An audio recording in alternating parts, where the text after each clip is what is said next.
তুমি কি গঙ্গা সপ্তমী দিনটি সম্পর্কে জানো? এই দিনটি দেবী গঙ্গার উদ্দেশ্যে নিবেদিত।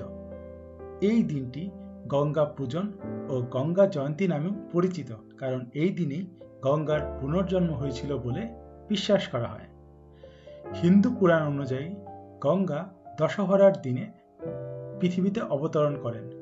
যখন প্রবল শক্তিশালী গঙ্গা পৃথিবীতে নেমে আসছে, তখন ভগবান শিব তার জটায় গঙ্গাকে ধারণ করেন, যাতে তার প্রবল স্রোতে পুরো পৃথিবী ভেসে না যায়। পরে ভগবান শিব গঙ্গাকে মুক্ত করেন, যাতে তিনি ভগীরথের পূর্বপুরুষদের অভিশাপ মুক্ত করে তার উদ্দেশ্য পূরণ করতে পারেন। ভগীরথের রাজ্যের পথে যাওয়ার সময় গঙ্গার প্রবল স্রোত ঋষি জাহ্নুর আশ্রম ধ্বংস করে দেয়।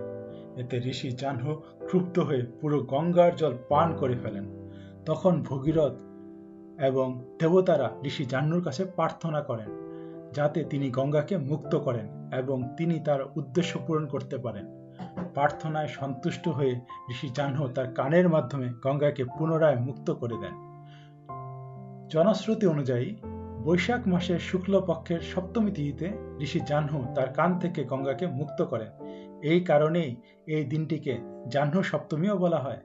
গঙ্গা দেবী জাহ্নবী নামে পরিচিত, অর্থাৎ ঋষি জাহ্নুর কন্যা।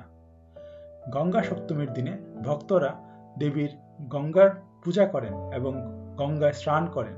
এই দিনে গঙ্গায় স্নান করা অত্যন্ত পবিত্র ও শুভ বলে মনে করা হয়। তোমরা যদি গঙ্গা সপ্তমী সম্পর্কে আগের থেকে না জেনে থাকো, তাহলে প্লিজ সাবস্ক্রাইব করে যেও।